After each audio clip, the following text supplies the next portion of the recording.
E eu sou o Yuri Esaú, fundador do Sunnis Group. E hoje temos uma convidada aqui muito especial e eu tenho muito carinho por ela. É a professora Ana, ela veio aqui outro dia como professora, agora vai virar professora ad eterno.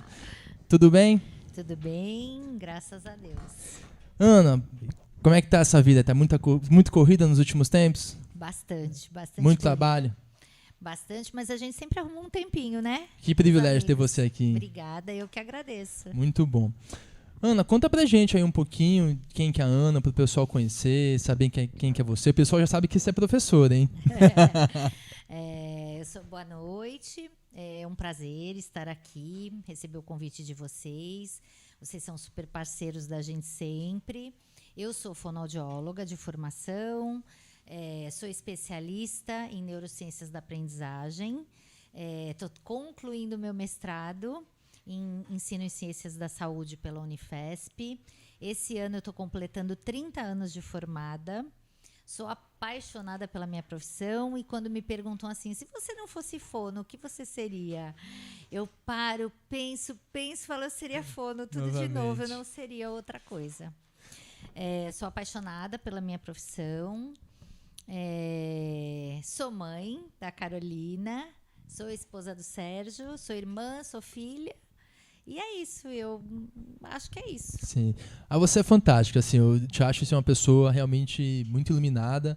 E toda vez que eu encontro com você, eu fico muito feliz. Toda vez que a gente tem qualquer tipo de contato pelo WhatsApp ou quando a gente se falou, a gente consegue perceber muito isso, que você faz isso realmente com muito entusiasmo, com muita paixão, com muita vontade. Isso é muito perceptível, né? Obrigada. E o pessoal vai perceber isso ao longo da nossa conversa aqui. Mas, muito legal ter você aqui. A gente tem feito essa série no nosso podcast, o Sunniscast, de conversar com profissionais da área da saúde, que possam agregar valor, que possam compartilhar um pouco das suas experiências, coisas talvez que as pessoas que não têm tanto contato com isso, ou pessoas que às vezes precisariam de alguns tipos de conhecimento ou experiências. Então, como é que a gente pode levar esse conhecimento para essas pessoas, sabe? E, sim, nossa, se a gente for falar de tudo, é muita coisa. Vai passar um tempão falando, fala a verdade. Mas, fala pra gente, assim, como é que tá hoje a sua atuação? Como é que tá, qual a sua principal atuação hoje que você tem feito? Então, eu sou professora do curso de fonoaudiologia do Uniluz, que é a única faculdade de fono que tem aqui em Santos. Dentro da faculdade, eu dou algumas disciplinas teóricas, mas basicamente eu dou as práticas, né? Vários estágios, então estágios dentro de hospital, estágios dentro de UBS, estágios em algumas instituições. Então esse é o meu trabalho principal. Mas eu trabalho também com atendimento domiciliar. Então, esse atendimento domiciliar, eu atendo tanto a parte da disfagia, que é a dificuldade de deglutição. Então, em pacientes idosos, em pacientes adultos, acamados e até crianças, né? Tem dificuldade de disfagia, tem a disfagia. E trabalho com orientação à amamentação, que esse eu digo que é, assim, um prazer, porque eu adoro trabalhar com os bebezinhos. Então, atualmente, eu trabalho nessas 3 vertentes. Então, tanto quanto professora, que é uma paixão, assim, antiga, de muito tempo. Adoro dar aula, adoro os meus alunos, adoro poder compartilhar com eles o pouquinho do que eu sei. E a gente estava conversando aqui antes um pouquinho, falei para você que a gente na área da saúde está sempre estudando. Então, eu falo isso para eles e falo isso para todo mundo, que a gente nunca sabe tudo. Quando tem gente que fala, mas você tem 30 anos de formada, você já sabe tudo. Eu falo, não, a gente está sempre tendo que aprender, a gente está sempre estudando, as coisas se inovam todos os dias. E se a gente não se atualiza, a gente fica... Eu não vou nem dizer que a gente fica para trás, mas a gente não traz o melhor para o paciente. E eu falo sempre que o meu objetivo é o meu paciente e é o meu aluno. Então, eu preciso estar sempre atualizada, tanto para um quanto para o outro. Fantástico. Já gostei muito. Para por aqui? Já é isso?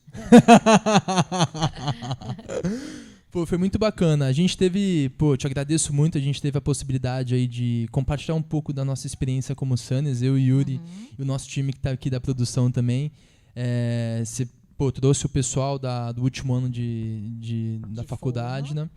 E a gente compartilhou um pouco da nossa experiência, de tudo como a gente acredita, que a gente deseja para o futuro da área da saúde no Brasil, principalmente, trabalhando de forma transparente, com ética, com verdade. E aí, nessa questão muito que você falou, do aprendizado contínuo, da gente sempre estar melhorando, aperfeiçoando, para entregar sempre o melhor para o paciente, né? Porque essa é talvez a nossa razão de ser, né? Da nossa profissão, principalmente se a gente se colocou nessa posição de ser um profissional da área da saúde, seja você uma professora, uma fono, ou eu como um gestor, a gente faz tudo que a gente faz é voltado para o paciente. Nada mais do que isso. Ensinar as pessoas, compartilhar conhecimento, estudar, melhorar, se comunicar, levando o melhor. E aí esse melhor que eu vejo muito é a questão do conforto, do bem-estar.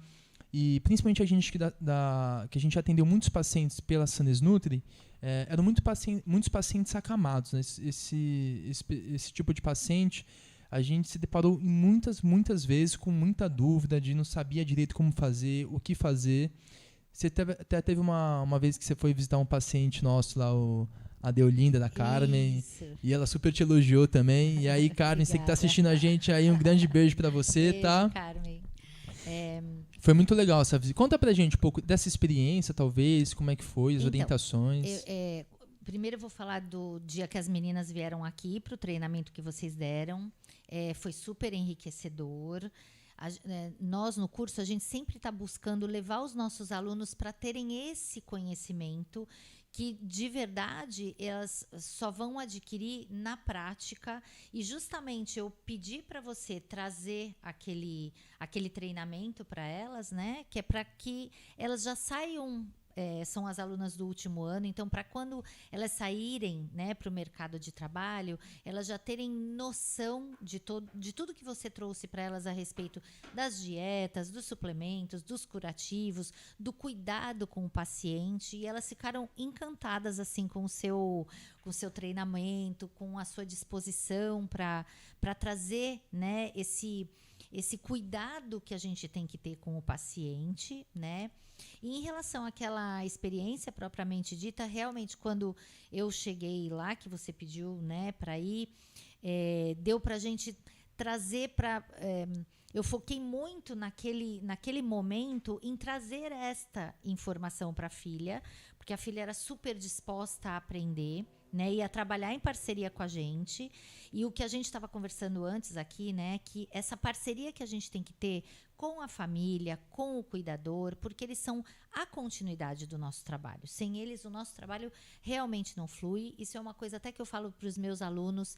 Tem até uma disciplina que eu trabalho com eles, que a gente foca nisso, na importância que a família tem no cuidado com o paciente. Que quando a gente trabalha com o paciente, a gente não trabalha só com o paciente, mas a gente tem a família junto, né? E a gente tem que treinar esta família, porque, como eu te falei aquela hora, às vezes o paciente passa comigo 2 vezes na semana, 3 vezes na semana, uma vez na semana, 30 minutos, 40 minutos, né, que é uma sessão de terapia. Tem pacientes que a gente fica 40, tem pacientes que a gente consegue ficar até um pouco mais, mas tem pacientes, por exemplo, os pacientes acamados, 30 minutos para eles de atendimento, às vezes já é bastante cansativo. Então, quando a gente traz essa informação do cuidado para a família e a gente mostra para a família o porquê de estar realizando determinada manobra, determinada conduta, às vezes um simples uso de um utensílio. Olha, ao invés de você usar a colher de sopa, mas se você usar a colher de sobremesa, por exemplo, você já evita com que esse paciente corra risco de engasgo, corra risco de broncoaspirar, porque ele vai conseguir gerenciar melhor esse volume de alimento dentro da boca. Então, quando a gente às vezes traz essas informações simples, a gente vê assim o quanto a família fala pra gente, nossa, eu não tinha nem percebido isso, eu não tinha nem pensado nisso.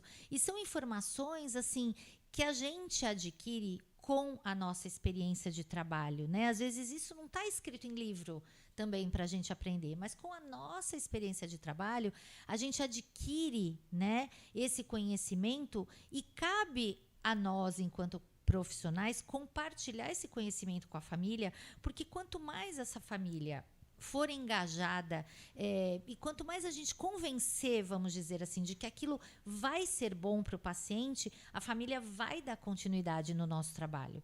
Porque não adianta eu ir 2 vezes na semana, vou lá, acerto tudo o que tenho para acertar, faço os exercícios, saio de lá, viro as costas e o cuidador vai lá e enfia uma colher de sopa gigante de alimento na boca do paciente. Não vai adiantar, né?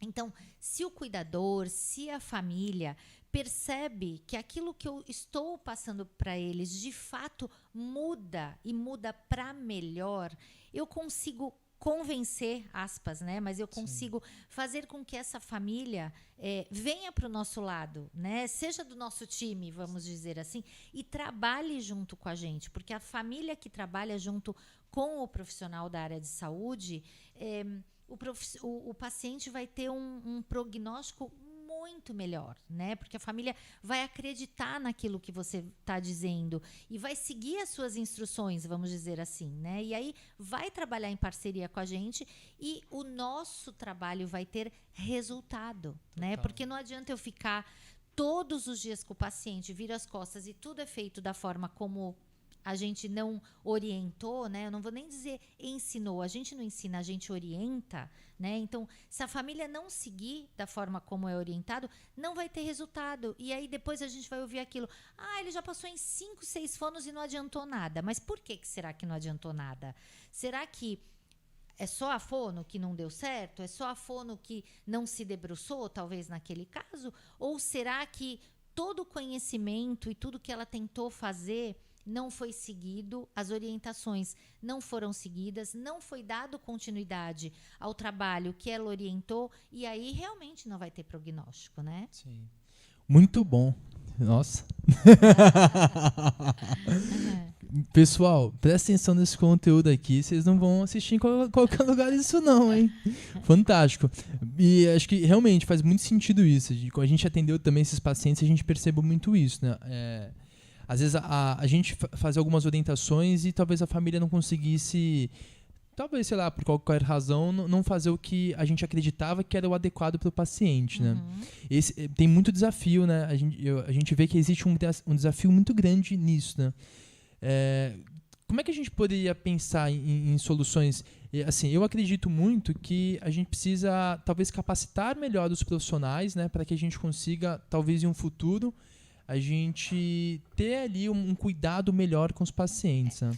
Eu sempre uso um termo assim para falar para os meus alunos. Eu sempre digo para eles que quanto maior o conhecimento teórico que eles tiverem, melhor vai ser o fator de convencimento, vamos dizer, que eles vão ter. Então, assim, quanto mais você mostra para uma pessoa que você entende daquilo e você banca aquilo que você está falando, vamos dizer assim, né? Mas esse bancar é como? Não é só falando, é você mostrando o resultado para o paciente. Então, por exemplo, eu vou fazer uma mudança simples. Então, o primeiro dia que eu chego na casa, em geral, eu não chego... por exemplo, quando eu vou ver um paciente que está engasgando, eu chego para a família e falo assim, olha, eu quero que você dê a comida para ele exatamente como você dá. Não vai mudar nada porque eu estou aqui. Você vai fazer e eu vou observar. Porque aí, mediante ao que você está fazendo, eu vou te dizer o que eu acho que pode mudar, o que eu acho que está certo e o que eu acho que não está bom.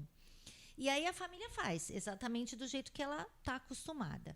Depois que eu vejo tudo que a família faz, eu gosto de ver, porque aí eu já vou observando pequenos detalhes que às vezes você modificando pequenos detalhes e fazendo algumas orientações, fazendo algumas mudanças que às vezes são mudanças que nem eu falei, simples. Você muda a postura de alimentar o paciente, você muda, por exemplo, os utensílios que ele usa, você fala para a família da importância, por exemplo, eu estou usando bastante a alimentação porque é uma coisa que todo mundo faz, né, com o seu paciente. Às vezes a pessoa não precisa ser uma pessoa acamada, mas quantas pessoas falam para mim, nossa, eu já tenho essa dificuldade de engolir, pessoas saudáveis, né? E quando a gente mexe um pouquinho ali, mexe um pouquinho aqui, e a pessoa faz, e ela vê que teve resultado, ela fala, nossa, quando eu volto da outra vez na casa, a pessoa fala assim, nossa, menina, parece que foi um milagre. O que você falou deu certinho, eu fiz, e nossa, ele não engasgou mais, ele não tossiu mais. Nossa, como você... Então, assim, a pessoa percebe que o que você falou realmente dá resultado. Então, só que para isso, você precisa o quê? Estudar. Se você não estuda, você não vai saber. Não adianta, que não existe prática sem teoria. Não existe isso. Você precisa ter a fundamentação teórica, você precisa estar atualizado, você precisa, inclusive, eu sempre falo isso, né? Se atualizar em locais sérios, né? Que é o que a gente estava conversando antes aqui, porque no Google qualquer um chega lá e joga o que quiser, e você abre e lê o que você quiser. Então você precisa estar fundamentado e buscar informações científicas, informações que te capacitem realmente a melhorar o seu trabalho, né? Porque você melhorando o seu trabalho, você convence automaticamente a pessoa, porque você mostra resultado. Então, eu acho que a melhor forma de você mostrar resultado, né, é você estudar e mostrar que realmente aquilo que você está dizendo, você não está tirando da sua cabeça. Você comprova para a pessoa e você melhora a condição do seu paciente. A partir do momento que você melhora o seu paciente e você explica que aquela melhora está se dando em função disto, disto e disto, a pessoa vai confiar em você. Né? Então, eu acho que, principalmente, eu falo assim, o melhor exemplo que você, a melhor forma de você mostrar para o outro o seu trabalho ou qualquer coisa que você quer ser na vida é você sendo um exemplo vivo daquilo. Então, eu sempre uso isso brincando. Você não vai chegar para uma criança e falar assim, fala baixo, gritando com ela. Como não vai funcionar. Exatamente. Se você está gritando com a criança, mandando ela falar baixo, ela vai falar, ué, mas ela está gritando, por que eu vou falar baixo? Então, você só mostra sendo um exemplo vivo. E se você quer ser um exemplo vivo e levar conhecimento para alguém, você tem que acreditar naquilo que você está falando. Para você acreditar, você tem que estar muito bem fundamentado teoricamente, porque senão você também não acredita. Então, eu acho que é isso. Fantástico. Nossa, fantástico. Gostei muito. E faz muito sentido mesmo. E a gente tem que estar em constante aprendizado o tempo inteiro, porque não tem como parar, né? Não. As coisas vão mudando, vão melhorando, novas soluções, novas práticas que são testadas, e aí a gente vê que dá mais resultado do que as antigas. E quem se coloca na área da saúde, eu acho que é isso. É o tempo inteiro. E às vezes, Yuri, eu vou te dizer que não é nem assim. Que as novas práticas, às vezes, são melhores do que as antigas. Mas elas potencializam o que é antigo. Então, por exemplo, um livro de 20 anos atrás que mostrava determinadas manobras de posicionamento, enfim, manobras, para reabilitação. Aquelas manobras, se eu fizer, não funciona mais? Claro que funciona. Só que eu posso trazer tecnologia, por exemplo, associada àquilo. E aquilo vai... E com o que é novo, né, com o que eu estudei de novo, com o que eu vi agora, vai potencializar aquilo que eu já tinha. Né? Então, se eu tenho X e eu venho com alguma coisa a mais que agregue, né, eu potencializo aquilo que eu já tinha. Se eu vou potencializar, então o que era bom virou ótimo. Exato. Né? Total. Então, eu acho que é por aí. É você potencializar. E a melhor forma de você potencializar é estudar. Sim. É buscar o que é novo. Total. Porque se você não estuda, se você não busca, você vai ficar parado. Né? Se você se mantiver naquela área de conforto, vamos dizer assim, sempre... É um perigo. É um perigo. É um perigo. Se manter naquela área de conforto e não buscar o que é novo... É um perigo. Né? É um perigo. E foi até que a gente comentou naquele dia, na questão de estar conformado, né? Quando a gente fica conformado com o que está acontecendo... É uma coisa que, pra gente, eu e você, e acredito muitas pessoas, os seus alunos, que talvez tenham você de exemplo... E, pô, eles têm um privilégio, hein? Olha, vocês, alunos. Dá um recado pra eles aqui. Dá um recado pra eles. Eu não sei se é um privilégio, você deixa eles doidos, porque eu sou bem exigente. Então, assim, eu falo assim, eu sou bem mãezona, eles sabem disso, que eles podem contar comigo pra tudo, mas eu sou bem exigente. Mas quando isso eu tenho que é dar boa. umas broncas, eu dou umas broncas. Mas isso que é a parte boa, porque assim, se você talvez... eu também tenho esse olhar na questão da gestão. eu sou chato porque eu quero sempre o melhor. Exatamente. Eu quero que meu time melhore, eu não quero que meu time fique estagnado e aceite, assim, simplesmente não, a gente tem que melhorar o tempo inteiro. E eu falo assim, ó, ninguém pega na mão de Jesus se não passar pela porta do céu. Total. E para chegar lá, a escada é alta, né? Bem alta. Então a gente tem que eu falo assim, como eu falei para você aquele dia no treinamento, né, da palavra medíocre, isso me marcou muito o dia que eu fui buscar o sentido da palavra medíocre no dicionário. Medíocre não é uma palavra ruim. O medíocre quer dizer que você é igual a todos, você é aquela pessoa mediana. Então, você é igual a todo mundo. Eu não quero ser igual a todo mundo. Se eu posso fazer o meu trabalho excelente, por que eu vou fazer o meu trabalho bom? Então, eu não quero um trabalho bom. Eu acho que eu sou muito perfeccionista para dizer que eu quero só um trabalho bom. Ela é boa. Não, eu não quero ser boa. Eu quero ser excelente, mas eu não quero ser excelente porque eu sou vaidosa. Eu sempre falo isso para elas. Eu não sou vaidosa.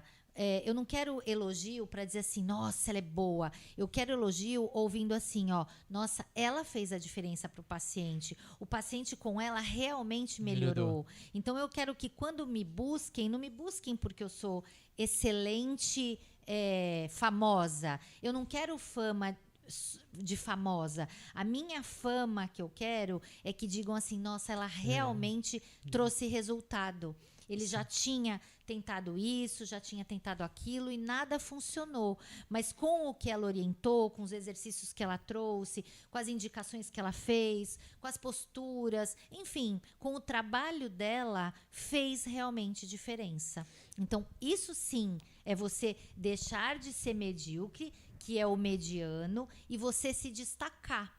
Hoje em dia, que nem eu falo, quantas pessoas tem na mesma posição? A cada turma por ano que se forma de qualquer profissão, se formam turmas imensas, às vezes, de 100 pessoas, de 80 pessoas.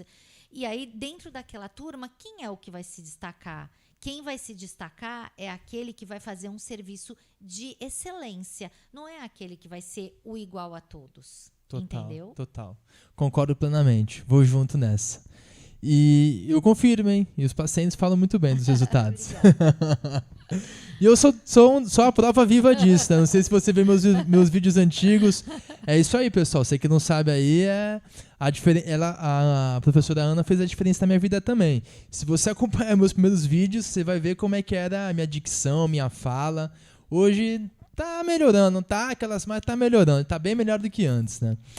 E, sabe, Ana, tem muita gente que veio aqui, que a gente percebeu muito, que tem muito essa questão de engasgar, broncoaspirar, ficar com muita dúvida nisso. Eu percebo que tem muita dúvida nesses nossos pacientes, né? Uhum.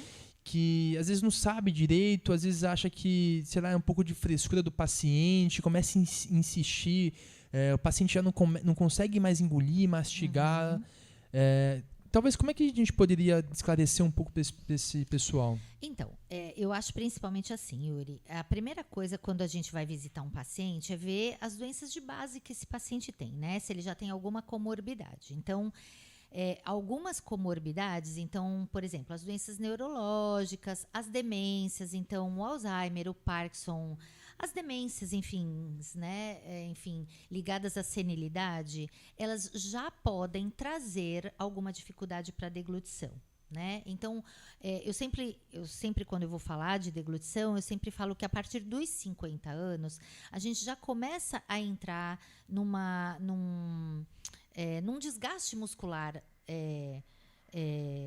do corpo todo, do organismo todo, que também pode estar relacionado com a região da deglutição, com a musculatura associada à deglutição, que trabalha a deglutição, né? E isso não precisa ser uma pessoa acamada. Então, pessoas normais, em função da idade, eu sempre gosto de trazer esse exemplo, assim, quando a gente passa dos 50 anos e vai na academia e chega lá e fala, eu queria fazer um exercício, que idade você tem? 50? A musculação. Por quê? Porque a musculação vai fazer com que essa musculatura se mantenha com mobilidade, com tônus, com postura, com tudo adequado do corpo. Uhum. Eu preciso desses mesmos fatores para minha musculatura de deglutição. Acontece que a partir dos 50 anos, todo mundo faz a musculação do pescoço para baixo. Do pescoço para cima, ninguém lembra. E aí, às vezes, a pessoa tem um episódiozinho de engasgo aqui, um episódiozinho de tosse lá, depois da deglutição, às vezes com líquido, às vezes com alguns alimentos específicos, com farofa, com arroz. E isso é uma coisa esporádica que não incomoda. Quando a gente chega, de fato, numa determinada idade mais avançada e ainda tem alguma doença de base, isso pode se tornar mais acentuado, que é a disfagia, que é a dificuldade de engolir, de deglutição, né? Então, assim, tem alguns sinais que a gente diz, né, que podem estar associados. Então, aquele paciente que toda vez que ele engole, ele tosse, mas ele não engasga, ele só tosse, né? Algumas alterações na voz da pessoa. Então, por exemplo, outro dia eu ainda fui avaliar uma paciente que me chamaram para avaliar e a filha falou assim para mim: engraçado, agora de um tempo para cá ela tá sempre com essa voz rouca. Principalmente depois que ela come, ela fica com essa voz rouca. Quando eu fui avaliar a paciente, na verdade ela não tinha uma voz rouca. A gente chama dentro da fono a sensação de voz molhada, que é aquele paciente que depois que ele engole altera, né, a voz desse paciente e parece que ele fica rouco, parece que ele tem um acúmulo de água aqui nessa região. Por quê? Porque a comida ficou até aqui, ela desceu e ela meio que deu uma paradinha nessa região, porque ele não tem força para elevar a laringe, ele não tem força dessa musculatura para fazer a descida desse alimento. E aqui do ladinho da língua a gente tem duas bolsinhas que principalmente são um alimento pastoso, um alimento líquido. Às vezes eles param ali e às vezes quando o paciente vai falar, por exemplo, aquele alimento que ficou parado, ele escorrega, sem que o paciente tenha controle daquilo. E aí ele engasga de fato.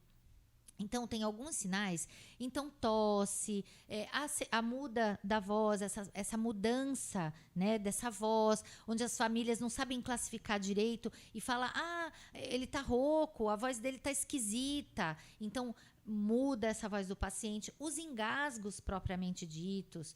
A família começa a dar uns feedbacks assim pra gente. Ele engasga com algumas comidas, com outras não, mas com líquido, nossa, ele engasga muito. Então, por exemplo, quando ele come a sopa, quando ele come o mingau, ele não engasga. Mas quando, por exemplo, ele bebe água, nossa, ele tosse tanto quando ele bebe água. Então, isso já é um sinal de que o paciente pode estar broncoaspirando. E como eu gosto também muito de dar esse exemplo, né? Quando eu comparo um pulmão, eu gosto de comparar com um copo. Então, de gota em gota, a gente enche um copo. De gota em gota de uma microaspiração, a gente enche um pulmão. Só que a gente enche um pulmão com pneumonia. Então, são pequenos sinais que a própria família pode estar de olho, principalmente se esse paciente tem alguma comorbidade. Esforço para engolir. Então, o paciente começa a projetar demais a cabeça e faz aquele esforço para engolir. Dor para engolir. O paciente comenta que dói, ou ele faz... Às vezes é um paciente que já não fala mais, mas ele faz cara feia quando engole. Então, esses são sinais bem perceptíveis. O paciente, às vezes, usa até o ombro para engolir. Ele se projeta inteiro para fazer essa deglutição. Sendo que engolir é simples. Né? Barulho para engolir. Então, isso tudo são sinais que a família pode até passar para a gente, se tá acontecendo. Fantástico. Olha, pessoal, essas dicas aqui, isso aqui vale muito, hein? Presta atenção aqui que isso aqui pode evitar muitas coisas, né? Sim, realmente pode evitar muitas coisas. Só prestar atenção no paciente, sabe? Eu sempre falo assim, é você estar atento para alguns sinais, né? Sim. E sinais, principalmente, que nem eu falo, com os idosos, né? Porque eles são frágeis, iguais às crianças. Então, a gente tem que ter uma atenção para isso, né? Redobrada, exatamente. Total. Mas é isso, a gente vai chegando no nosso final aqui, pessoal. Essa aula aqui, isso aqui foi uma masterclass, hein? Brincadeira, hein? Show de bola, muito obrigado mesmo. Imagina. Muito obrigado pela sua vinda. E manda um recado pro pessoal aí, fica à vontade. É o que você vier no coração. Então, tá bom. Então, eu queria agradecer, em primeiro lugar, o convite. Tá?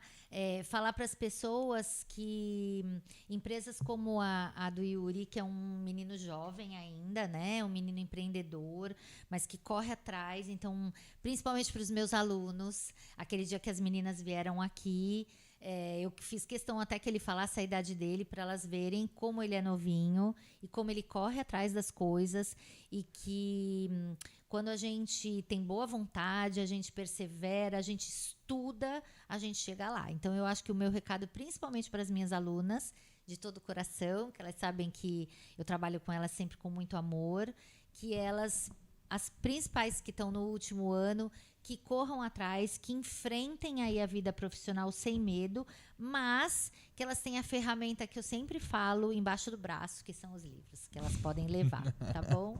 Fantástico, muito obrigado mesmo. Mas é isso, pessoal, a gente vai chegando no final desse episódio aqui com a professora Ana, excelente aula. E para você que não é inscrito no canal ainda, aproveita essa oportunidade de se inscrever no canal, muito conhecimento valioso, isso aqui, meu amigo, vale muito. E se você quiser também acompanhar os outros profissionais que passaram por aqui, você pode ver aqui em algum lugar dessa tela. Mas é isso, pessoal. Meu nome é Yuri Esaú, eu sou fundador do Sanes Group e esse aqui foi mais um episódio do Sanescast. Um abraço.